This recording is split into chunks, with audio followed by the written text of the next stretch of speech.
Depression ایک ایسی بیماری ہے جو انسان کو نا امید کر دیتی ہے۔ انسان دنیا کے تمام لوگوں سے امید ختم کر بیٹھتا ہے اور بالآخر اس کا اختتام خودکشی تک جا پہنچتا ہے۔ مختلف لوگوں کے مختلف کانسیپٹس ہیں ڈپریشن کے اوپر۔ آئیے اس کی اصل وجہ جانتے ہیں ماہر نفسیات مس سلمیٰ عمر۔ السلام علیکم میم۔ وعلیکم السلام۔ میم، مختلف لوگوں کے مختلف کانسیپٹس ہیں ڈپریشن کے اوپر، تو آپ یہ بتائیں کہ ڈپریشن ہے کیا، اس کی علامات کیا ہیں؟ ڈپریشن ان سینس اگر ہم دور جدید میں دیکھ رہے ہیں تو ہمارے مختلف غلط اور صحیح مختلف نظریات کی بنیاد پر پیدا ہونے والی ایک ایسی بیماری ہے جو کہ ہمارے معاشرتی زندگی کے اندر بہت تیزی سے بڑھ رہی ہے۔ یونیورسٹی کے دورانیے میں ہم لوگ جو چیز دیکھ رہے ہیں، بچوں کے اندر تیزی سے بڑھتی ہوئی نفسیاتی دباؤ کی وجوہات اور مختلف ایسی علامات جن کی بنیاد پر وہ خودکشی کی طرف بڑھ رہے ہیں یا مختلف ایسے منفی رویوں کی طرف بڑھتے چلے جا رہے ہیں جس میں غصہ، تیزی، چڑچڑاپن، مختلف ذہنی اور جسمانی بیماریاں سب شامل ہوتی جا رہی ہیں۔ عام طور پہ ہمارے پاس جب ڈپریشن کا کوئی مرض لاحق ہو کر کوئی بچہ یہاں پر یا کوئی بھی ایک فرد ہمارے پاس متاثر ہو کر یہاں پر حاصل ہوتا ہے تو اس صورت میں ہمارے پاس جو واضح علامات نظر آتی ہیں ان میں سر درد، پیٹ میں درد، مختلف نیند کے مسائل، مختلف قسم کے جسمانی مسائل، وزن کے گر جانے کے مسائل ہیں یا مختلف قسم کے ان کے جذباتی رویے ہیں جو کہ ان کے اختیار میں نہیں رہ پاتے اور مسلسل سوچ کے شکار رہنے کی وجوہات بھی شامل ہیں۔ ان تمام وجوہات میں جب وہ اپنی وضاحت پیش کرنا شروع کرتے ہیں تو ان کے پاس ڈپریشن اور ایک اور ٹرم ہمارے پاس جو عام طور پر ظاہر ہوتی ہے انزائٹی کی فارم میں نظر آتی ہے۔ ہمارے ان دو مختلف علامات کو وضاحت کے ساتھ پیش کرنے کی ضرورت ہے اور اس میں وضاحت کے ساتھ ہی ہم مسائل کے حل کی طرف بڑھنا شروع کر سکتے ہیں۔ اس میں مختلف درجات پر بات چیت ہوتی ہے اور مختلف درجات کی درجہ بندی کے بعد ہم اس کو ڈپریشن یا انزائٹی کی طرف لے کر جا سکتے ہیں۔ اچھا میم، یہ بتائیے گا کہ آپ نے ابھی ایک لفظ یوز کیا ہے کہ انزائٹی، یہ بتائیے گا کہ انزائٹی کیا ہے اور کس درجے سے شروع ہوتی ہے؟ انزائٹی در حقیقت ہماری فطری رویہ ہے جو کہ ہم کسی بھی پریشانی یا کسی نئے ماحول میں داخل ہونے سے پہلے سامنا کرتے ہیں۔ یہ انزائٹی ہمارے عام معمول زندگی میں ہر فرد کو متاثر کرتی ہے، لیکن ہماری خود کار ایک اس کو سامنا کرنے کی جو صلاحیت ہے اور اس کے ساتھ کوپ کر کے اس سچویشن سے باہر نکلنے کی جو کیفیت ہے وہ ہماری ایک نارمل معمولی زندگی ہے۔ لیکن اگر کوئی فرد یہاں پر کسی قسم کی دباؤ اور پریشانی کا شکار ہے یا اس کے پاس وجوہات موجود ہیں یا کسی حادثے کا وہ شکار ہو چکا ہے یا کسی حادثے کا وہ چشمدید گواہ بن چکا ہے تو اس صورت میں وہ انزائٹی اس کے لیے شدت اختیار کر جاتی ہے جو کہ بعد ازاں پریشانی کی صورت میں بڑھتے بڑھتے ڈپریشن کی شکل کی طرف بھی منتقل ہو سکتی ہے۔ تو اس میں ہمیں ان چیزوں کی خاص احتیاط کرنی ہوتی ہے کہ ہمیں ڈپریشن اور انزائٹی کے لیبل کرنے سے پہلے ہمیں ان چیزوں کا خاص احتیاط کے زمرے میں رکھتے ہوئے ڈپریشن اور انزائٹی کی اچھی وضاحت دینا ضروری ہو جاتی ہے، جس سے مرض اپنی اصل شناخت کے ساتھ بہتری کی طرف بڑھنا شروع ہو جاتا ہے۔ اچھا میم، یہ بتائیے گا کہ ڈپریشن میں ادویات کا کیا کردار ہے؟ کچھ لوگ کہتے ہیں کہ اس میں میڈیسن یوز کرنی چاہیے اور کچھ کہتے ہیں کہ میڈیسن یوز نہیں کرنی چاہیے، یہ انسان کو نشے کی طرف لے کر جاتی ہیں، اس بارے میں بھی بتائیے۔ اس میں ہماری مختلف رائے موجود ہے۔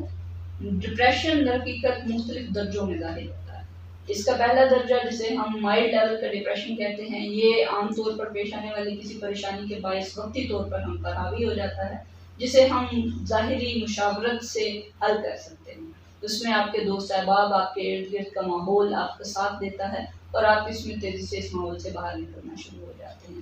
لیکن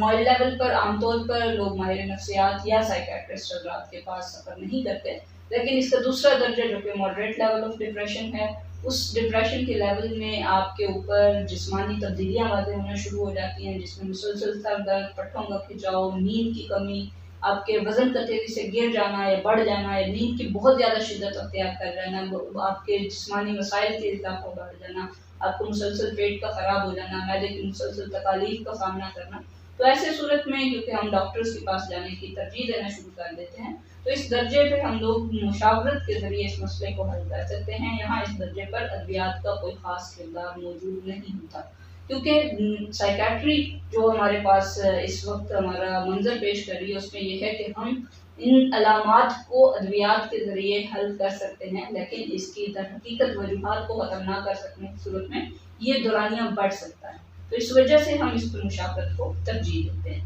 لیکن اس کے برعکس تیسرا درجہ جو کہ سویئر لیول آف ڈپریشن ہے، اس لیول آف ڈپریشن میں انسان تیزی سے خودکشی کی طرف بڑھنا شروع ہو جاتا ہے، یا زندگی کو ختم کرنے کے خیالات کی شدت بڑھنا شروع ہو جاتی ہے، جو کہ ایک ایمرجنسی صورتحال ہے۔ تو اس صورت میں ہم تیزی سے اس کو ادویات کی طرف ریکمینڈ کرتے ہیں تاکہ اس کو بر وقت حل کیا جا سکے اور اس کے بعد اس کو مشاورت کے سلسلے سے بہتر کیا جا سکے۔ اس کے برعکس آپ کا ایک ادر کوشچن جو آپ نے اس میں ایڈ کیا ہے وہ یہ ہے کہ ہمارا یہ ادویات کیا کسی قسم کے نشے کی وجہ بن سکتی ہیں؟ تو حقیقت میں یہ ادویات نشے کی صورت میں داخل نہیں ہوتی، لیکن ہمارا کردار کہ ہم اپنے معاشرتی اقدار کی بنیاد پر خود کار ادویات کا استعمال کرنا شروع کر دیتے ہیں۔ ان ادویات کو اگر طریقہ کار کے مطابق طے کیا جائے اور اس کے برعکس اس کی مشاورت کے ذریعے اس کو حل کیا جا سکے تو اس صورت میں یہ چیزیں تیزی سے آپ کے جسم سے واپس ختم ہو سکتی ہیں اور آپ اپنی معمولی زندگی کی طرف بہتری سے واپس آ سکتے ہیں۔ میم یہ بتائیے گا کہ ڈپریشن میں ایکسرسائز کا کیا کردار ہے؟ اس کو دور کیا جا سکتا ہے ایکسرسائز کرنے سے؟ دیکھیں، ڈپریشن بذات خود کوئی حیثیت نہیں رکھتا، یہ صرف ہماری ایک ذہنی کیفیت ہے۔ در حقیقت یہ کوئی بیماری نہیں بلکہ ایک کیفیت کا نام ہے۔ اس کیفیت میں انسان شدید تھکاوٹ اور ایک تنہائی کا شکار ہوا ہوتا ہے، اس میں اس کی جو توجہ ہے یا کسی بھی چیز کی طرف انٹرسٹ لیول اتنا کم ہو چکا ہوتا ہے کہ وہ تیزی سے کسی بھی ایسے رویے کو اختیار نہیں کر پاتا، تو ایسے میں ورزش کرنا مزید اس کی تھکن کا باعث بنتا ہے۔ یا مختلف مواقع پر ہم لوگوں کو معاشرتی طور پر دیکھیں تو ہم نماز کا اور اس قسم کی کنسیپٹس کا تیزی سے داخل کرنے کی کوشش کرتے ہیں، لیکن در حقیقت ڈپریشن میں اس کی شرح یہ ہے کہ ڈپریشن میں مستعلقہ افراد کو کچھ وقت کے لیے ان کی تنہائی میسر کی جائے، لیکن اس میں زندگی کا اختیار شامل کیا جائے۔ بند کمرے میں بیٹھنے سے شاید ان مسائل کی تیزی سے شرح بڑھتی ہوئی نظر آتی ہے، لیکن اس کے برعکس ماحول زندگی کے سے بھرپور ماحول کے درمیان ڈپریشن کو ہم تیزی سے ختم ہوتا دیکھ سکتے ہیں۔ تو اس صورت میں ورزش بھی ایک کارآمد عنصر ہو سکتی ہے، لیکن اس پر کسی قسم کی لاگو کرنے کی حد بندی نہ قید کی جائے تو وہ ایک آپ کے لیے مثبت رویہ بن سکتا ہے۔